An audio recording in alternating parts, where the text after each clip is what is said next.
إن الحمد لله نحمده ونستعينه ونستغفره ونعوذ بالله من شرور أنفسنا ومن سيئات أعمالنا من يهده الله فلا مضل له ومن يضلله فلا هادي له أشهد أن لا إله إلا الله وحده لا شريك له وأشهد أن محمدا عبده ورسوله لا نبي بعده اللهم صل وسلم على سيدنا محمد وعلى آل سيدنا محمد وقال الله تعالى في كتابه الكريم أعوذ بالله من الشيطان الرجيم بسم الله الرحمن الرحيم والتين والزيتون وطور سينين وهذا البلد الأمين لقد خلقنا الإنسان في أحسن تقويم ثم رددناه أسفل السافلين إلا الذين آمنوا وعملوا الصالحات فلهم أجر غير ممنون فما يكذبك بعد بالدين أليس الله بأحكم الحاكمين صدق الله العظيم وصدق رسوله النبي الحبيب الكريم ونحن على ذلك من الشاهدين والشاكرين والحمد لله رب العالمين أما بعد. Alhamdulillah, segala puja dan puji bagi Allah Subhanahu wa taala yang telah memberikan nikmat karunia sehingga pada siang hari ini kita bisa sama-sama berkumpul kembali di ruang virtual ini. Mudah-mudahan pertemuan kita ini akan mendapatkan berkat rahmat ridho dari Allah Subhanahu wa taala serta akan ditambahkan oleh Allah Subhanahu wa taala tambahan berupa ilmu-ilmu yang bermanfaat buat kehidupan kita di dunia dan di akhirat. Salawat serta salam semoga selalu tercurah limpahkan kepada Nabi besar Muhammad sallallahu alaihi wasallam, kepada para keluarga, para sahabatnya dan para pengikut yang setia hingga akhir zaman. Dan marilah kita bermohon pada Allah, mudah-mudahan kita akan dicatat oleh Allah Subhanahu wa taala sebagai bagian dari pengikut Rasulullah sallallahu alaihi wasallam sehingga berhak untuk mendapatkan syafaatnya di hari kiamat kelak. Mari sama-sama kita mulai pertemuan pada siang hari ini dengan membaca basmalah. Bismillahirrahmanirrahim. Siang hari ini kita mau melanjutkan ngaji bareng kita. Kemarin sudah mengulas tentang hikmah dari surat Al-Insyirah. Terakhir kita mengulas tentang masalah kerja yang mesti kita lakukan, terus masalah optimisme yang mesti ditegakkan, karena masalah optimisme dan masalah ketawakalan itu adalah kunci yang akan membuat amal-amal kita diterima oleh Allah Subhanahu wa taala. Kita melanjut hari ini, saya lupa mau ngasih tahu sama Hafiz bahwa kita pindah surat. Jadi kita pindah ke surat At-Tin. Di bagian awal surat At-Tin ini yang berkenaan dengan laqad khalaqnal insana fi ahsani taqwim sudah pernah kita bahas di semester yang lalu. Jadi lanjutannya adalah pada hari ini tentang walahum ajrun ghairu mamnun, tentang meraih pahala yang tiada terputus gitu.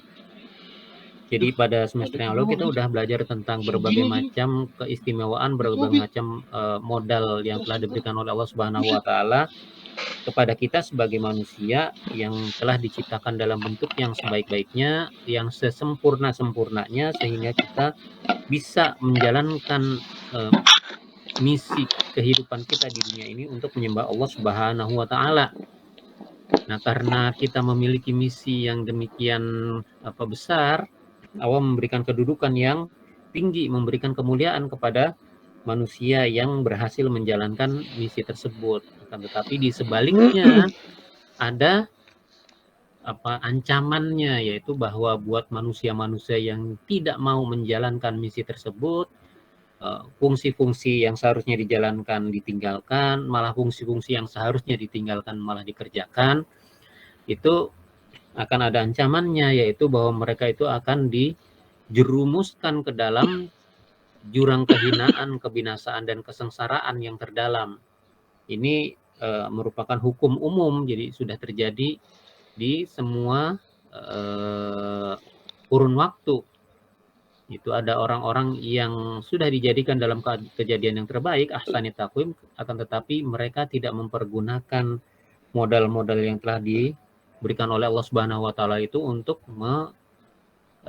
menjalankan fungsinya, menjalankan misinya, menyembah Allah Subhanahu wa taala. Bahkan mereka mendustakan orang-orang yang menyampaikan berita-berita tentang kemahakuasaan Allah, tentang keesaan Allah, tentang ubudiyah, penyembahan kepada Allah. Nah, mereka dustakan yang itu. Mereka katakan, oh, orang ini apa? Mereka kan sama kayak kita. Kenapa mesti percaya sama mereka? Apa orang ini? Mereka tidak membawa sesuatu bukti yang nyata, padahal sudah banyak bukti-bukti berupa mukjizat-mukjizat yang diberikan Allah kepada para rasul, para nabi, tapi tidak mau diakui. Makanya mereka-mereka ini adalah orang-orang yang jatuh ke dalam jurang kehinaan, kebinasaan, dan kesengsaraan. Nah, ini adalah hukum umumnya. Allah memberikan pengecualian di dalam surat At-Tin ini, illal ladzina amanu wa 'amilus sholihat. Jadi orang-orang yang berhasil menghindari jurang kehinaan, kebinasaan, dan kesengsaraan itu adalah orang-orang yang amanu wa 'amilus sholihat. Itu adalah orang-orang yang beriman dan beramal soleh. Jadi iman dan amal soleh ini benar-benar merupakan modal buat menyelamatkan manusia, menyelamatkan eksistensinya, menyelamatkan keberadaan dirinya baik di dunia maupun di akhirat. Jadi iman dan amal soleh ini dia selain menyelamatkan kemuliaan manusia, kan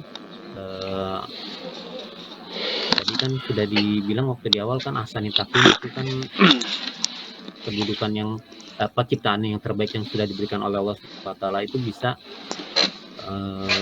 ditanggalkan, bisa dilucuti karena kita tidak menjalankan keimanan dan amal soleh. Jadi tolak ukur kemuliaan manusia itu ada di iman dan amal soleh itu. Jadi kalau beriman, mengakui adanya Allah, mengakui nilai-nilai yang diajarkannya lewat ajaran-ajaran agama yang dibawa oleh para rasul, kemudian pengakuan ini menjadi jalan hidup, menjadi akidahnya, menjadi pokok pegangannya, kemudian nilai-nilai yang diajarkan oleh Allah Subhanahu wa Ta'ala itu dilaksanakannya dengan sebaik-baiknya, dilaksanakan dengan sepenuh hatinya, maka nanti pelaksanaan nilai-nilai kebaikan dan kebenaran itu akan menjadikan dirinya baik dan benar. Makanya semakin tinggi keimanannya, semakin tinggi akidahnya, seseorang itu akan makin baik perilakunya, perbuatannya, tingkah lakunya, sikapnya, tutur katanya di dalam masyarakat itu akan makin baik. Itu nanti dia akan menjadi manusia yang terbaik dan termulia. Jadi ukuran kemuliaan manusia dari iman dan amal soleh itu. Kita melihatnya harus seperti itu gitu. Jadi artinya ada orang yang beriman, beramal soleh, kita lihat sebagai orang yang mulia. Meskipun kalau secara keduniaan, dia itu orang yang tidak punya jabatan, tidak punya harta, tidak punya keturunan ningrat, kebangsawanan itu dia nggak punya. Apalagi ya wajahnya mungkin kita lihat biasa-biasa aja, jangan dilihat biasa-biasa aja yang seperti itu, tapi lihat iman dan amal soleh yang tercermin di dalam perilakunya, di dalam tutur katanya, di dalam semua sikap dan perbuatannya, itu yang mesti dilihat yang itu. Makanya selain kita memahami bahwa tolok ukur kemuliaan manusia itu ada di dalam iman dan amal solehnya, kita juga harus memandang orang seperti itu gitu. Kita selain memberikan batasan-batasan kepada diri kita supaya beriman dan beramal soleh, nah kita juga melihat orang seperti itu, yang beriman dan beramal soleh kita pandang lebih mulia gitu. Meskipun secara ukuran-ukuran duniawi, secara ukuran-ukuran material itu dia nggak ada apa-apanya. Nah, iman dan amal soleh juga di dalam ayat-ayat surat At-Tin ini akan menjadi penyebab diperolehnya pahala yang tiada terputus. Tadi di dalam ayat 6 itu disebutkan, illal ladzina amanu wa 'amilus sholihati falahum ajrun ghairu mamnun. Kecuali bagi orang-orang yang beriman dan mengerjakan amal kebajikan, maka bagi mereka akan mendapatkan pahala yang tidak ada putus-putusnya. Ini mesti agak lebih didalami sedikit pemahamannya, karena orang bisa aja mengklaim dirinya, aku udah beriman, aku udah beramal soleh, kok aku gini-gini aja gitu. Ini nggak ada hubungannya dengan apa kondisi material kita di dalam kehidupan, karena yang disebutkan adalah ajrun ghairu mamnun itu diterjemahkan sebagai pahala, ganjaran dari Allah Subhanahu wa taala. Nah, pahala atau ganjaran dari Allah Subhanahu wa taala itu tidak tidak bisa diukur hanya dari sisi material yang duniawi saja. Karena ajrun dari atau balasan ganjaran dari Allah Subhanahu wa taala itu bisa diberikan di dunia, ya tergantung kehendak Allah ya, berupa hal-hal yang memang nampak, tapi bisa juga diberikan oleh Allah di dunia dalam hal-hal yang tidak langsung nampak oleh mata. Bisa diberikan di dunia juga atau bisa diberikan juga di akhirat. Itu terserah kehendak dari Allah Subhanahu wa taala. Akan tetapi untuk pemahaman tentang pahala yang tidak terputus ini, mari kita ikuti beberapa pendapat dari para mufasir. Yang pertama, sejalan dengan pemahaman beberapa mufasir tentang surat At-Tin, itu difahami sebagai kisah perjalanan hidup manusia sejak masa muda hingga masa tuanya. Itu. Jadi ketika dibilang ahsani taqwim itu dibilang itu manusia pada masa mudanya, dia itu dalam keadaan yang terbaik, dalam posisi yang paling kuat. Ya, kalau dibandingkan antara seorang yang udah tua, yang udah sepuh dengan orang-orang yang masih muda, itu memang tenaganya akan berbeda. Demikian juga penampilan fisik lainnya, misalnya penampilan wajah gitu kan. Kalau masih muda kan kulit mukanya masih pada kenceng gitu kan. Sementara seperti saya udah mulai berumur gitu kan, udah mulai kelihatan kerut-kerut di sana sini gitu. Udah punya rempel gitu kalau kata orang itu ada hiasan-hiasannya. Udah kelihatan rambutnya meninggalkan dunia hitam. Itu benar-benar merupakan tanda-tanda dari Allah bahwa umurnya udah mulai banyak gitu. Jadi ada mufasir yang menyatakan kalau dalam surat At-Tin ini ahsani taqwim itu adalah keadaan di masa muda. Jadi pada saat itulah sebenarnya waktu yang terbaik apabila kita mau melakukan amal-amal soleh gitu. Jadi semua amal soleh yang dilakukan secara kontinu di masa mudanya ini kemudian ini akan terus mengalir pahalanya di masa dia tua. Ini mengambil kias dari konsep mengalirnya pahala bagi siapapun yang uzur dari melakukan amal soleh yang biasa dia lakukan. Nah, dia uzur pada saat dia sakit misalnya, atau dia uzur pada saat dia safar melakukan perjalanan jauh. Di amal soleh biasa dilakukan, tetapi karena dia sakit atau karena dia dalam perjalanan, nah amal soleh tersebut tidak bisa dilakukannya. Nah, orang-orang yang seperti ini nih, itu mereka tetap mendapatkan catatan pahalanya dari amal-amal yang biasa dilakukan. Hadis Nabi SAW itu ada di dalam hadis Bukhari. Jika seorang hamba sakit atau melakukan safar perjalanan jauh, maka dicatat baginya pahala sebagaimana kebiasaan dia ketika dia mukim atau ketika dia sehat. Jadi misalnya dia rutin puasa Senin Kamis, dia rutin puasa tengah bulan, Ayyamul Bid misalnya. Tapi suatu saat dia terlewat mengerjakannya uzur karena sakit, misalnya seperti itu. Itu masih tetap dicatat pahala melakukan puasanya yang biasanya dia lakukan itu rutin itu demikian. Atau dia biasa menghadiri majelis taklim atau menghadiri sholat berjamaah di masjid yang ada di sekitar rumahnya. Kalau pada masa dia mukim atau di sekitar situ, terus tahu tiba-tiba dia ada tugas keluar kota gitu. Malaikat yang ada di situ tuh tetap mencatat, biasanya dia datang, kenapa dia nggak datang? Sedang safar, ada perjalanan, ada tugas dia pergi keluar kota. Kalau gitu nih tetap dicatat. pahala kebaikannya. Nah, ini diambil kiasnya katanya kalau masa mudanya dia sudah terbiasa melakukan kebaikan-kebaikan, udah selalu mengerjakan sholat malam, sholat duha misalnya. Nah, pada waktu dia sudah mulai sepuh, dia mulai sakit-sakitan, dia mulai susah untuk mengerjakan ibadah-ibadah yang dulu selalu dilakukannya pada masa muda, itu akan tetap dicatat tuh, karena di masa mudanya dia melakukan seperti itu. Ini pemahaman yang pertama. Jadi tidak ada ruginya kalau kita melakukan berbagai macam ketaatan atau kebaikan, itu ketaatan atau kebaikan yang sudah kita lakukan di masa muda.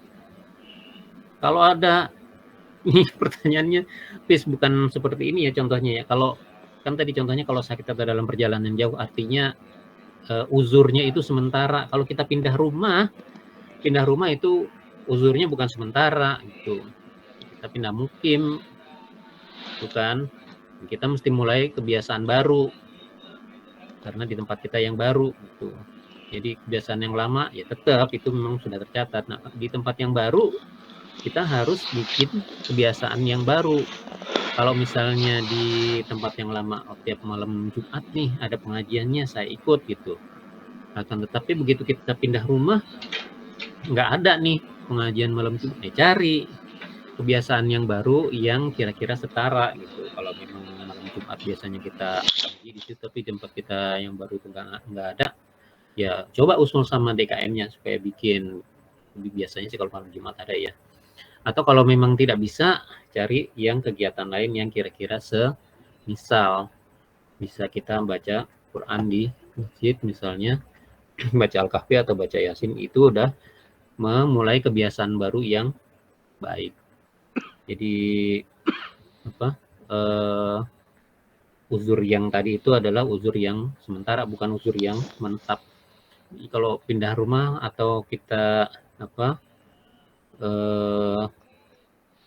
pindah kantor misalnya yang membuat kebiasaan baik yang lama itu tidak bisa dilakukan, kita mesti cari alternatifnya, ganti yang baru lagi, bikin kebiasaan yang baru lagi. Ini makanya waktu di ayat yang beberapa waktu yang bilang fa iza faragta fansab, itu sebelumnya apa nih?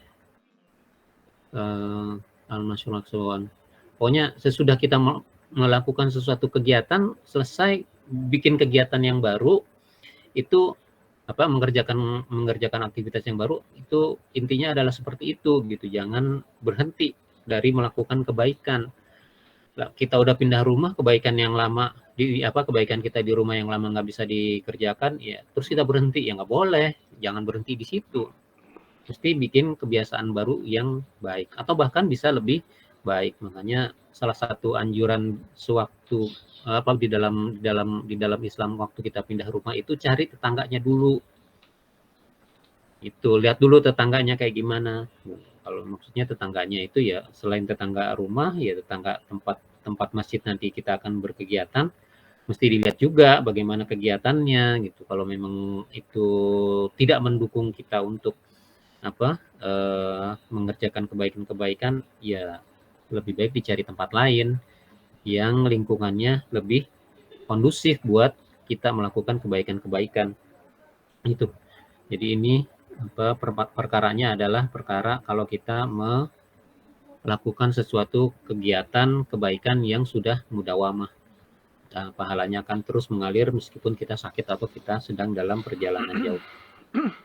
Terus yang kedua adalah pemahaman bahwa ganjaran yang diperoleh oleh orang yang beramal soleh itu tidak terbatas diperoleh di dunia saja. Makanya Allah nyatakan ajrun ghairu mamnun, itu tidak terputus hanya di dunia saja. Karena kan kita beramalnya kan di dunia, tapi kita yakin bahwa nanti akan ada kehidupan di akhirat sesudah di dunia ini. Nah, tapi kalau orang yang mendapatkan bagian atau ganjaran pahala kebaikan yang dia lakukan di dunia ini, terus diberikan ganjarannya oleh Allah di dunia, apakah nanti di akhirat nggak dapat? Ya enggak gitu. Di bagian di dunia dia dapat, di akhirat juga dapat.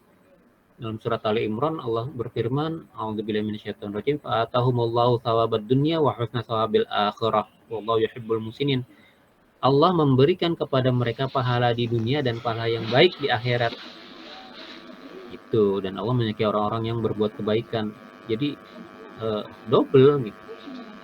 Maksudnya bukan double, maksudnya Allah memberikan di dunia dan juga akan memberikan di akhirat. Kalau sudah didapat di dunia, apakah tidak dapat? Ya enggak, di dunia dapat, di akhirat dapat. Kecuali kalau orang-orang yang meniatkan perbuatannya itu adalah untuk mendapatkan balasan di dunia saja. Ini orang-orang yang salah niat nih, niatnya bukan lillahi ta'ala, niatnya misalnya karena, nah itu, yang innamal a'malu binniyat itu cerita. Ketika dia ada lihat perempuan yang dia naksir, terus perempuan itu hijrah, dia ikutan hijrah. Kenapa? Supaya bisa menikah dengan perempuan itu. Dapat dia? Ya dapat. Bisa menikah? Bisa. Tapi pahala hijrahnya di sisi Allah yang nanti untuk di akhirat nggak ada. Itu. Atau kalau dia hijrah karena supaya bisa dagang saja misalnya. Ya dia bisa dagang di tempat yang baru, bisa. Tapi pahala hijrah tentang kebaikan akhirat dia nggak dapat. Ya seperti itu.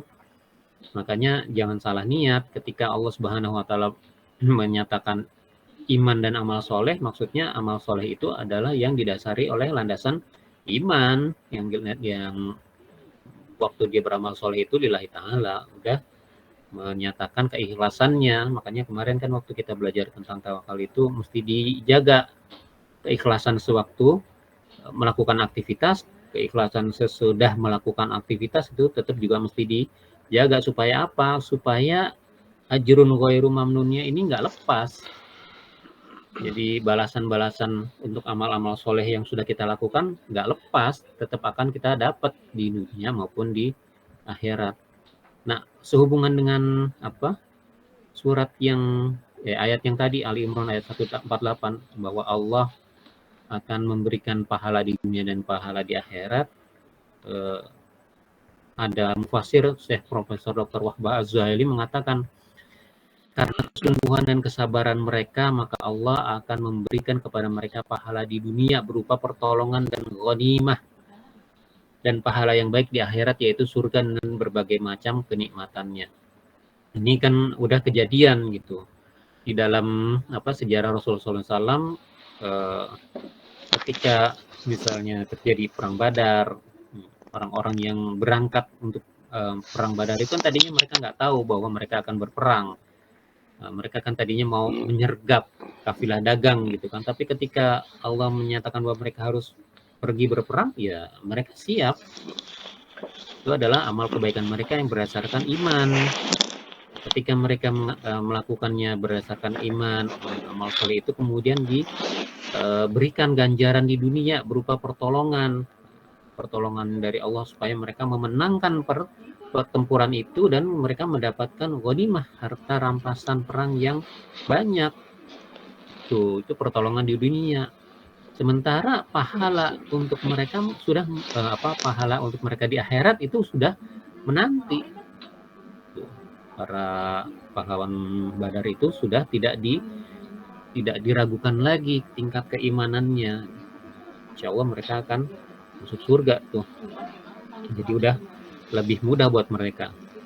Kemudian ada lagi kan janji Allah kalau di dalam surat At-Talaq itu, "May yattaqillaha yaj'al lahu makhraja wa yarzuqhu min haitsu la yahtasib."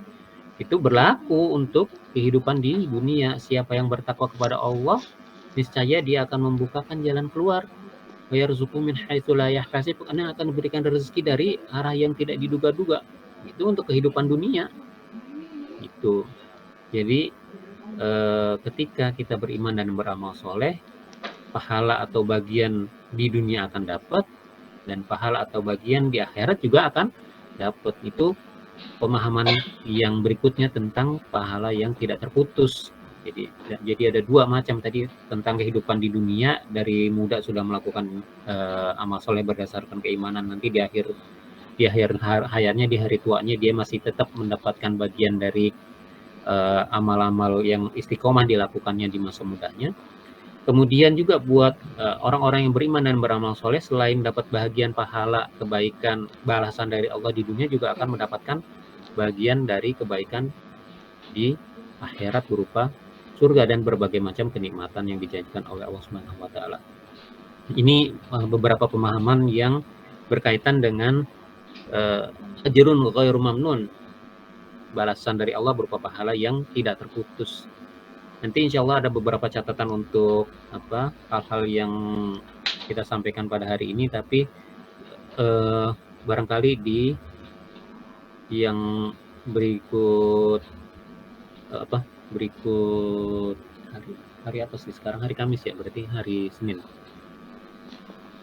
itu di yang tadi ditanyakan sama Hafiz, mudah-mudahan udah jelas ya. Jadi kalau tadi hadisnya tentang safar adalah perjalanan jauh yang sementara, tapi kalau kita pindah rumah itu artinya menetap di tempat yang baru. Kita mesti cari kegiatan atau aktivitas baru yang mencerminkan iman dan amal soleh. Jangan terhenti dengan memikirkan atau mengangankan kegiatan yang lama padahal sudah tidak bisa kita lakukan.